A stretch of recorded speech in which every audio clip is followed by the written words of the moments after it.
America all these years has been a very free place. It was last 60-70 yearsకి total free trade చేసే ఒక country.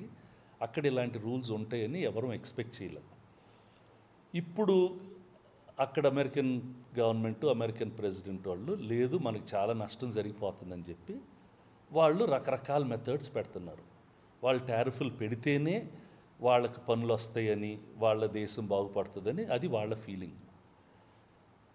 ఆ చర్యలో ఇదొకటి.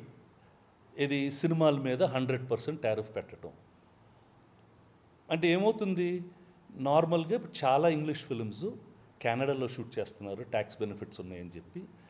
అక్కడ వర్కర్స్ అందరు కెనేడియన్ వర్కర్స్ పనిచేస్తున్నారు, కెనేడియన్ స్టూడియోస్లో షూట్ చేస్తున్నారు, కెనడాలో విఎఫ్ఎక్స్లు చేసుకుంటున్నారు, అమెరికాకు వచ్చి సినిమాలు రిలీజ్ చేస్తున్నారు, ఆస్ట్రేలియాలో చేస్తున్నారు, న్యూజిలాండ్లో చేస్తున్నారు. డిఫరెంట్ పార్ట్స్ ఆఫ్ ద వరల్డ్లో ఇంగ్లీష్ సినిమాలు తీసి అమెరికాలో రిలీజ్ చేస్తున్నారు. Because that is the largest market for those films. Large market, maybe not the largest.